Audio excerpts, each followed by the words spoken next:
में एक गांव में रामन्ना नामक एक रेलवे कूली था। रामन्ना उसके बीवी और 2 बच्चों के साथ एक छोटे घर में रहता था।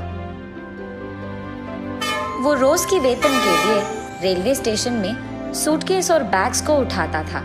वो अच्छा आदमी था, लेकिन उसकी बुद्धि थोड़ा टेढ़ा था। रामन्ना स्टेशन के प्लेटफॉर्म पे खड़े होके आते जाते प्रयाणिकों को कूली के लिए पूछता था। कूली बाबू, कूली भैया, कूली साहब, ऐसे वो कूली काम के लिए स्टेशन में आते जाते हर लोग से पूछता था। लेकिन रामन्ना को एक भी कूली का काम नहीं मिल रहा था। रामन्ना को सुबह खाने की आदत थी, लेकिन उस दिन कुछ न खाने के कारण वो फीका पड़ गया था। दीवार पे थोड़ा ऐसा झुककर खड़ा था। इतने में एक बुजुर्ग, सुनो बाबू कूली, 4 सूटकेस हैं, ट्रेन के आते ही इन सूटकेसों को उसमें लगाना है। जी साहब, लगा दूंगा। रख तो मैं दूंगा, लेकिन कितना दोगे ये तो बोलिए। हर सूटकेस का 5 रुपए मानकर मैं तुम्हें 20 रुपए दूंगा। क्या 5 रुपए दोगे? तो तुम ही उठा लो ये बैग, जाओ जाओ। सूटकेस का 25 रुपए मानकर 100 रुपए दे दो। क्या सूटकेस का 25 रुपए? मैंने सूटकेस उठाने को बोला है, ट्रेन के बोगी को नहीं। जाओ जाओ। मैंने भी सूटकेस के बारे में ही बात किया, रेल की बोगी की नहीं। 4 सूटकेस का 20 रुपए देता बोला। आया बड़ा है कंजूस आदमी। क्या बोला तुमने? 20 रुपए कम है और मैं कंजूस हूँ? चलो हटो यहाँ से। तुम नहीं हो तो बहुत सारे कूली हैं यहाँ पे। हाँ, बड़े आ जाएंगे लाइन में तुम्हारे इस 20 रुपए के लिए। तुम्हें खुद उठाकर रख देंगे रेल में। जाओ जाओ। इतने में रेल स्टेशन पे पहुंच भी गई और रामन्ना के देखते देखते ही चला भी गया। लेकिन रामन्ना को एक भी कूली का काम नहीं मिला था। एक तो पैसे नहीं थे और दूसरा उसे भूख लग रहा था। इसी कारण रामन्ना को गुस्सा आ गया था अपने आप पे और अपनी परिस्थिति पे। उस गुस्से में वो अपने आप को कोसने लगा। अब करने को कुछ नहीं था, तो इसीलिए रामन्ना ने फैसला किया कि कम पैसों में कूली का काम कर देगा। लेकिन उसे सारे स्टेशन में कोई काम नहीं मिला। ऐसे दिन ढल भी गया और उसे एक फूटी कौड़ी भी नहीं मिली। उसी दुख में वो अपने घर का रास्ता पकड़ा। घर पहुंचते ही पापा के इंतजार में बैठे उनके दोनों बच्चे दिखे उसको। अपने पिता को खाली हाथ देख दोनों बच्चे बहुत निराश थे। अपने बच्चों को ऐसे देख रामन्ना भी दुखी हो गया। दिन ब दिन घटता उसके परिवार का हालत देख रामन्ना अपने आप में रो दिया। एक तरफ उसकी बीमारी बीवी को देख, आज सुबह मिले उस 20 रुपए की कूली कर देता, अपनी बीवी की दवाई तो ना हो पाता, लेकिन कम से कम मैं बच्चों को तो खिला पाता। ऐसे वो अपनी घमंडी नियत को कोसकर कुछ काम ढूंढने के लिए तुरंत रेलवे स्टेशन की ओर भागने लगता है। आधी रात तक काम करने के बावजूद उसे उसके खर्चों के लिए काफी पैसे भी नहीं मिलते हैं। इतने में रेलवे स्टेशन में मौजूद पुलिस आधी रात को रामन्ना को उधर मंडराते हुए देख उस पे शक करते हैं। चोर समझकर उसे पुलिस स्टेशन ले जाते हैं। साहब, मैं कोई चोर नहीं हूँ साहब, मैं एक कूली हूँ साहब। ऐसे उसके कहने के बावजूद पुलिस उसका बात नहीं मानते हैं। उसके पास मौजूद थोड़ी बहुत चिल्लर भी ले जाते हैं। तुम्हारे कूली का पहचान लेकर कल स्टेशन आओ, तब तुम्हें छोड़ते हैं। साहब, मैं कोई चोर नहीं हूँ साहब, मेरी बात तो सुन लो साहब। ऐसे रामन्ना पुलिस को समझाने की बहुत कोशिश करता है, लेकिन उसकी बात ना मानकर पुलिस वहाँ से चले जाते हैं। इस कारण रामैया स्टेशन में अकेले बैठकर, हाय भगवान, मेरी इतनी बुरी हालत क्यों कर दी तूने। मेरे पास बचे चिल्लर भी उन्होंने ले लिया। आज मैं अपने बच्चों को क्या खिलाऊंगा।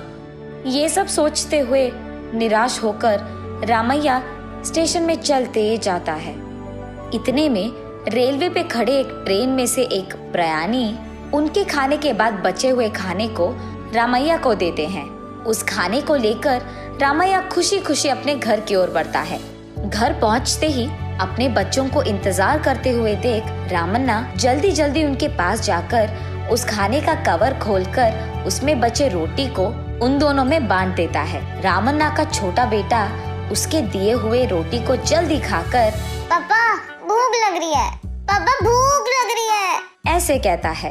और बस रामन्ना के हाथ में बचे आखिरी टुकड़ा भी वो उसके छोटे बेटे को दे देता है। ये देख रामन्ना की बेटी उसके पास जाकर, पापा आप नहीं खाओगे? ऐसे पूछती है। मैं तो कब का खा लिया बेटा, मैं ये खाना तुम्हारे लिए लाया हूँ। ये कहकर वो पानी से अपना पेट भर के सो जाता है। अगले दिन उसकी बीमार बीवी, भूखे बच्चे,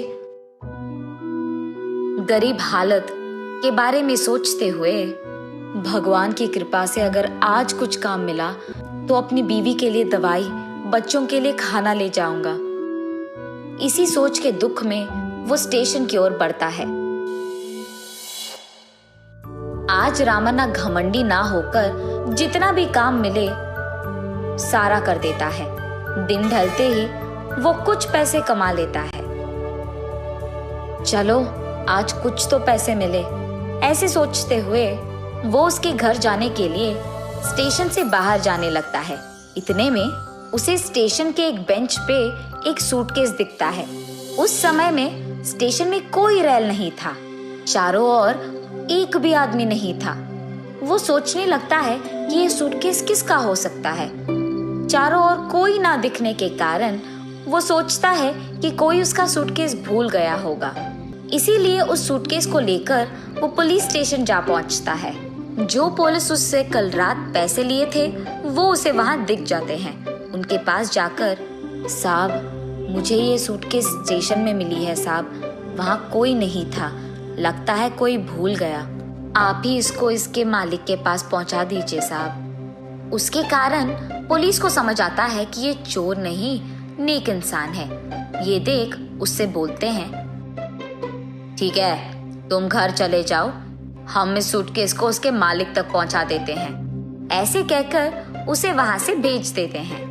उस दिन कमाए हुए पैसों को लेकर रामन्ना उसके परिवार वासियों के लिए खाना लेकर, बीमार बीवी के लिए दवाई भी लेकर घर जाता है। अगले दिन आज पता नहीं कैसे रहेगा, ऐसे सोचते हुए स्टेशन पहुंचता है। पहुंचते ही उसके सामने स्टेशन मास्टर दिख जाते हैं।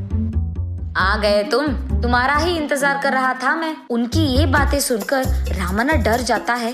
क्या हो गया साहब, क्या मैंने कुछ गलत किया है?